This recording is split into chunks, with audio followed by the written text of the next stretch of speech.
What's shaking? Hey, I'm Rick Jordan. Today, we're going all in. All right, today I've got this thing, and I've got, my team does one sheets in front of me all the time, and on this one sheet, it says that this dude is a serial entrepreneur, and I can't tell you how many times that I see that on a sheet somewhere, that somebody labels themselves, or they had a branding team label them a serial entrepreneur, but today, I think we got the real deal. Because taking a look at it, everything that this dude has done, it's phenomenal, and just a lot of areas, kind of a dude after my own heart, when it looks like always trying to find the next evolution of the market space and what's going on. So I am such in a place to where I'm pumped to have this dude on today. Brian Decker, what's shaking, brother? Not much, man, dude. I appreciate it coming out here from Scottsdale, where it's about 118 degrees outside, so I'm enjoying that. Dude, that's just stupid moment right now. That's just stupid. I was in Scottsdale in June one time for a TV appearance, man, and I always say this. It's like I didn't know that my eyes could both melt and completely have all the moisture sucked out at the same freaking time. Oh, dude, it's one of those things where it's kind of like in Chicago where you're at, you suffer through the winter for those amazing months that you get in the summer. We suffered through the 4 months of the summer, so we get that unbelievable weather from end of October to May. Yeah. Well, that's like here, I guess. I never thought of it that way, because how you have to dress in some of the winters here, it's like you're both freezing to where you could snap a finger off and you're sweating at the same time. Exactly. That's so intriguing, man. Yeah. I hope you dug how I introduced you, because I saw that, right before we jumped on here, that serial entrepreneur. And, there's a lot of individuals who I'm like, this isn't even, like, I wouldn't even call this person an entrepreneur. No offense, like not previous guests on the show, because we filter pretty well, but just if you see somebody up on a stage at some obscure event or something like that, like, I'm a serial entrepreneur. It's like, really? Like, I wouldn't even call you an entrepreneur. You're like a business owner. That's exactly. And it's funny because as the evolution of any business, you're kind of initially labeled as the owner of this company. And then once you start getting to the point, I'm 42 now, so it's been 22 years in the space as an entrepreneur, that really what ended up happening is you can't be like, oh, he owns this company and that company and this company. You just got to say, hey, I, as the world evolves and based on the economic cycles that we're in, I look at what is going to be the next thing and try to position myself with the right people around me to kind of take advantage of it. Well, that's it too, isn't it? Because this word serial, dude, I had no intention of the show going this way until I saw your one sheet today, for real. In front of me, but serial, if you look at like the definition of it, it's like one thing after another. So when you're talking, which is a lot, like I said, we're kind of kindred spirits this way. When you're looking at the evolutions of the market space and what new might be coming, you should not jump into the new unless you've already built the solid foundation before you and whatever else you were. Serial entrepreneur is not supposed to mean like half-assing 20 things. Exactly. You got to whole ass one thing and then whole ass the next thing and then the next thing. After those are stable, then by all means, be serial. Go to the next thing in line. Yeah, exactly. And you can't, I got a piece of advice probably about 15 years ago from a gentleman that was kind of like the definition of a mega producer, and anything he touched, everything turned to gold. And he told me something that always stuck with me. He said, most entrepreneurs make the mistake of getting rid of their golden goose. He goes, you build, and it takes 10 to 15 years of becoming an expert in something to create that golden goose. Then you replace yourself when still running and having that golden goose produce those eggs. Then you take 1 out of every 8 of those golden eggs and you invest it into the next venture, and you build that, and then you turn that into a golden goose, and you do that. So he's like, you spend 2 years to 15 years building these companies. Do not just start a company and then close it down and build the next one, because you're not really an entrepreneur at that point. You're just a guy who starts businesses and fails more than you succeed. Yeah, it's like going from one job to another. You can only do one thing. Yeah, exactly, dude. I'm glad we feel this way. We both feel this way mutually, So some of your things, man, right now, CEO of Solar Energy, but also the president and founder of Modern Lending, right? And then you get into real estate, then a cryptocurrency investor and educator. Which one of these came first? in your line of things? So the mortgage banking. So I mean, when I went to school to become a CPA and got out of school as an accountant. Went and worked at Deloitte. It was called Deloitte. I wouldn't have pegged you that way. You got way too much personality, dude. Yeah, that's the exact reason. I showed up in Scottsdale randomly at the time. I was in Orange County, and I showed up and I looked around, and I was the only guy with tattoos, the only guy smiling, the only guy with the personality, and I pulled the only guy with white teeth. Yeah, the only guy with white teeth and all that. And I looked around, and I remember I pulled the managing partner aside. And I was like, hey, man, how long have you been, a public accountant for? And he's like, 20 years, man. And I was like, dude, I'm a head, I'm a manager now. I was like, dude, if you don't mind me asking, like, what do you make? Because I want to know, like, if I'm going to invest 20 years, what does that upside look like? He's like, dude, this year I'm probably going to make like 300 grand. And I literally called my dad. Called my dad and said, I'm not being a CPA anymore. He's like, you haven't even finished it yet. I said, Dad, in 20 years, like his high thing he was talking about was 300 grand. Yeah. I don't want to do it. So I went into mortgage, and this was like in 2000, probably 4 at the time. And when everybody got out of the industry in 2008 and 9, with a lot of bruises, I just doubled down and grew my business, and then ended up kind of rising through the ranks, and thank God became, one of the top, 2 or 3 loan officers in the country. That after spending time at a lot of really big companies like Loan Depot and Guaranteed Rate, started Modern Lending, built that up, and then really did that. And then it was about 4 years ago, and I was doing like side investing in different spaces, but that was my golden goose. And then in about 2021, I spent 18 years in the space, and turned that over to some of my partners. I still own it today, but just kind of replaced myself, and then really just kind of built, other businesses kind of off that. That's awesome, man. I like it. That legit is the serialness of being an entrepreneur, the one thing after another, for sure, man. I love how you doubled down when everything crashed. I've got a friend who I had on the show a little while back, similar scenario, and there's not many that did that. I mean, I said bruises coming out of that, and now, I mean, I can't imagine being in your shoes these last couple of years with interest rates like the 80s, did you pull that same card again these last couple of years? Just double down again? Yeah. Well, what I really did was, I think like anything else, like I learned the signs, right? And I think that's where when your cycles repeat themselves to a certain degree. So the signs started showing themselves probably in like early 2021, mid 2021.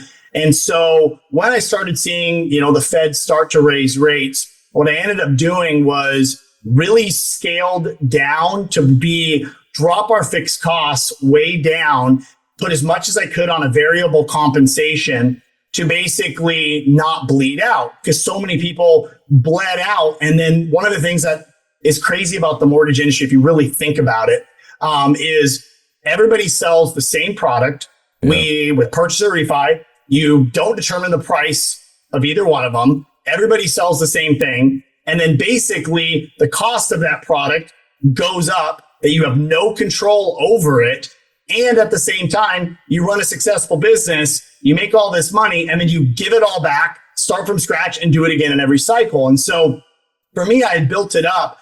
And what I ended up doing is I cut down fast enough. And then I started looking at other industries where it kind of really went into. And so obviously I had did a lot of public speaking with Tony Robbins, and did those types of things. Yeah. So I was really kind of building my personal brand up quite a bit. And then what really ended up happening is kind of through that, I saw potential disruption and what I like to call symbiotic verticals. So I think what a lot of people make the mistake of is when they want to be an entrepreneur, they get into being a mortgage lender, and then all of a sudden they decide they want to be an Amazon reseller. There is zero similarities in that. And sure. So for me, what I ended up doing was, my brother's an AI and machine learning developer, and was one of the guys that originally worked on the open source for ChatGPT back in the day. And so he was my tech guy. And so what I noticed was, I said, hey, I see a lot of disruption that could take place in the energy space.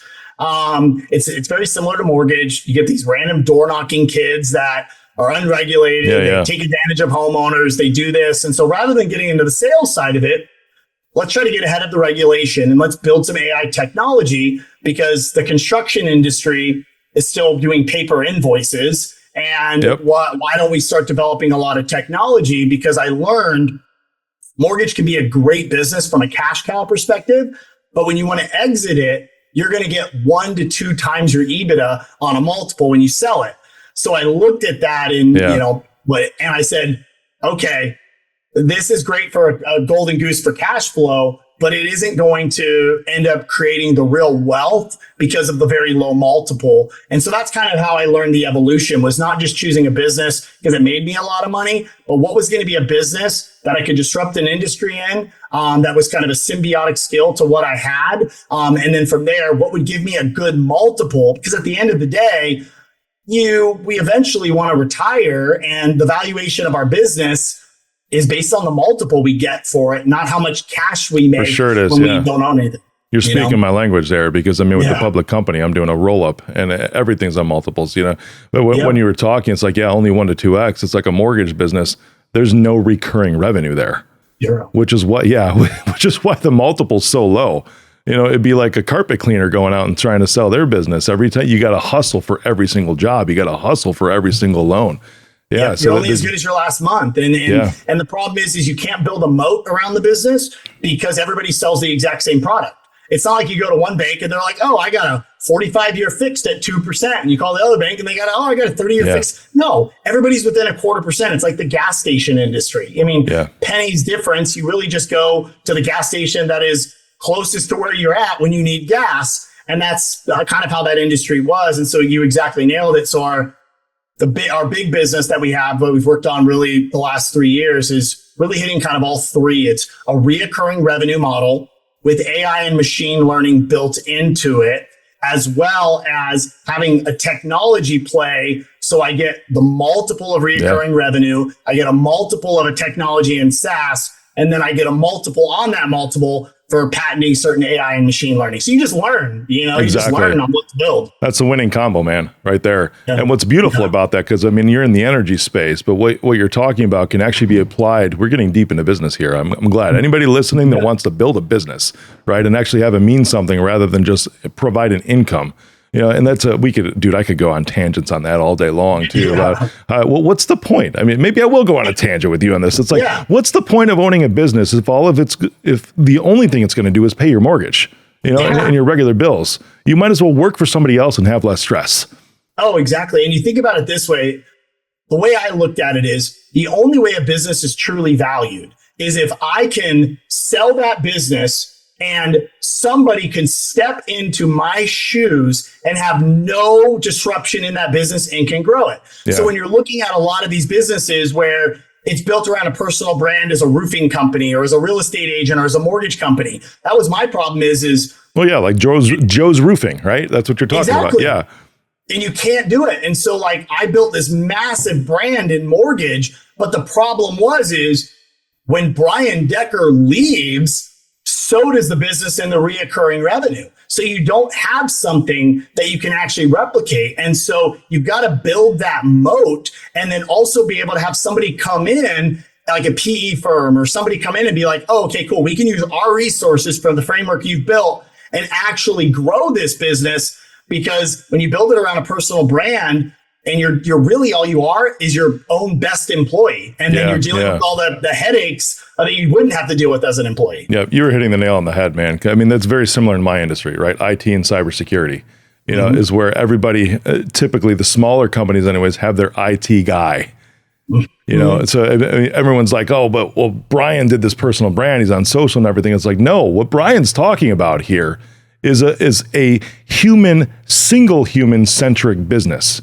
That's what you mean by personal brand in this scenario. Yes. So it's like, hey, I've got a guy who can do this for you. It's the same thing, whether you're in IT, in mortgage lending, or carpet cleaning, like we talked about, right? Or a dealership salesman in vehicles. It's built around a single human, and it's not scalable that way.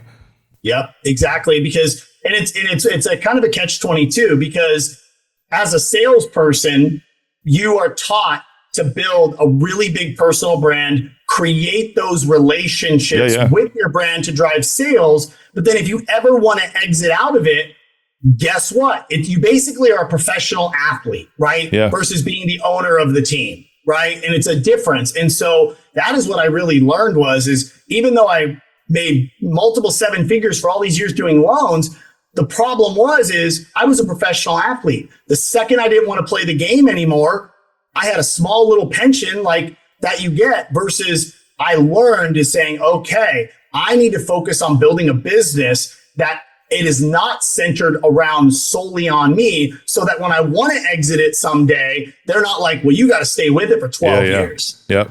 I think we could go one layer deeper. So come on this journey with me here a bit.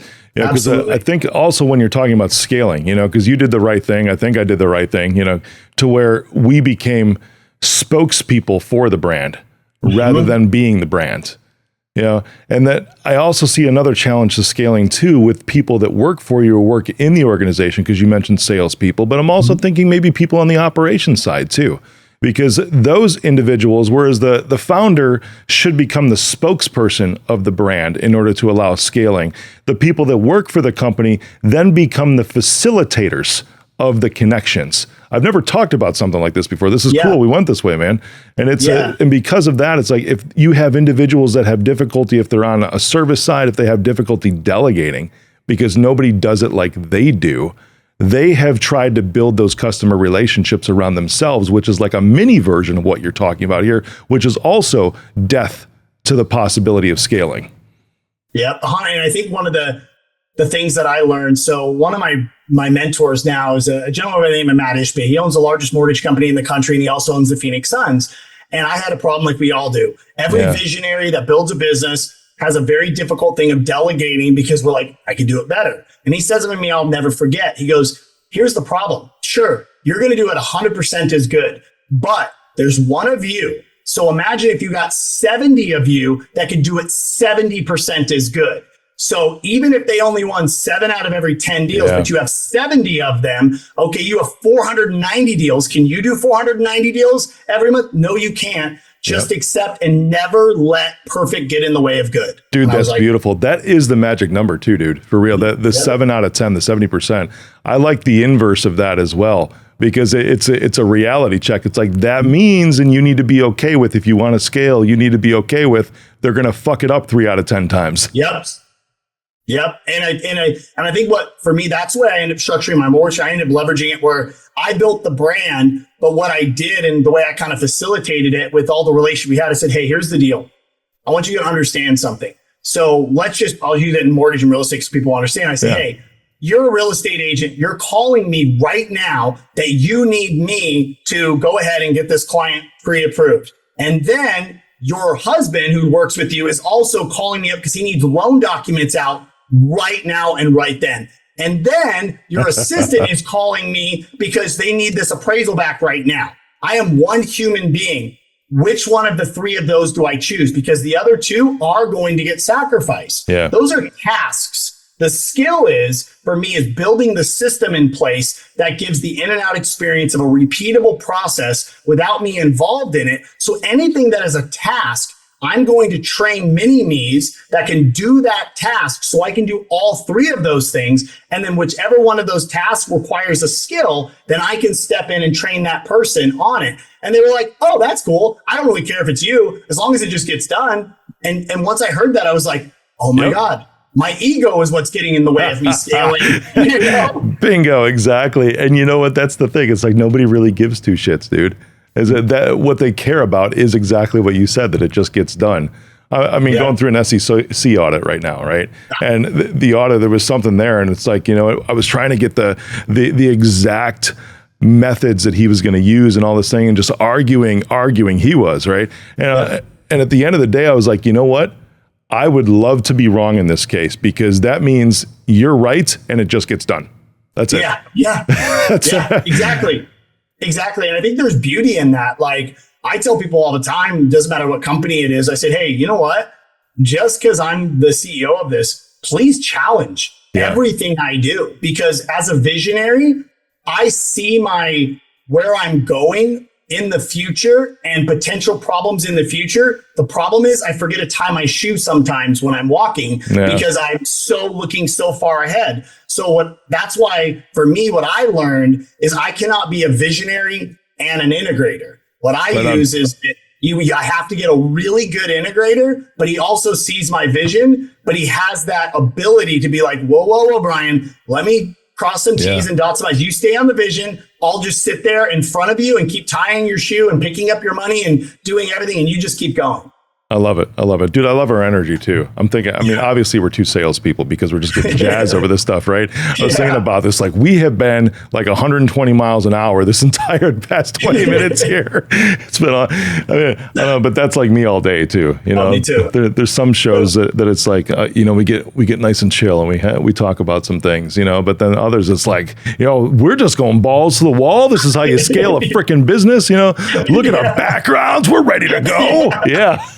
We should have known when we got on this between the two of our backgrounds behind us. Yeah, right on, man. You know? Right on, brother. So, dude, why do you do all this anyways? You know, let's get a little personal as we wrap. You know, why do you do all this? Yeah. You know, here's the thing is I think I define people really as they exist in really 4 categories in life. And I don't think people choose innately their category that they're in. I kind of break everything down. One, people just are never satisfied with what they're doing. And you learn it's not monetary. You think it's monetary at the time of it. And what you end up realizing as a visionary is like, number one, is like a just born entrepreneur. You think it's going to be money at first. Then you get all the stuff that you never had is when you were a kid. Like we didn't grow up with any money. Then you get that stuff and the Ferrari's boring. You never drive it. You actually want to drive your F-150 because you don't want to get bothered in your Ferrari. And then what ends up happening is you start seeing your employees that believed in you when nobody else did, and you watch them make their first 10 grand a month, the next 20 grand a month, and you see their family's life change. Then you go to that Christmas party and the wife comes up to you in tears and is like, I was able to stop working and spend time with my kid. I mean, I'm getting goosebumps talking about it, time with my kids. And like, that becomes your reason, right? And the problem I think a lot of people have is, and then the next category is what I call the number 2.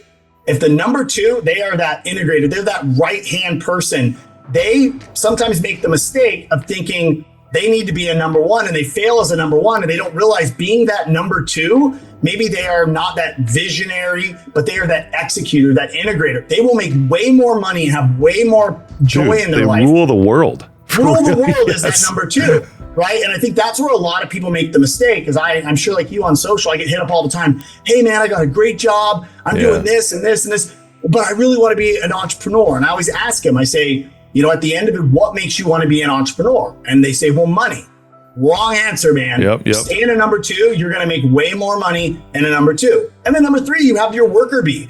The worker bee, you have a quality of life for the majority of your life that you and I will never get to experience. Like, we are in our own heads. We have a hard time being present around our family. We're unsatisfied a lot of times when people look at us from the outside, and they can have a skill. They don't have any of the stress and they find joy there. And then the 4th category is they just don't contribute to society. But the fact is those 3 categories, somebody that is a really good worker bee, that accountant at that firm or that attorney at that firm, they will make way more money in that role than trying to be a number 1 in that role. And I think that's where people have to look at and really analyze where they're at, because your joy will be motivated on a completely different, and you need to be in your lane. And so I know for me in my lane, like my biggest and greatest joy are those conversations with those wives at that Christmas party. They're doing that, you know? I love it, man. That's awesome, dude. It almost sounded like you had that rehearsed a little bit, but it's. I wish. I know, but that's exactly my point. Is that it just came directly from your heart when I asked. It's like, why do you do all this, dude? You know, I appreciate you. I think you're awesome. You know, everybody needs to follow you at the Brian Decker, you know, on Instagram, and also thebriandecker.com. Dude, thanks for coming on today and just spilling a bunch of knowledge.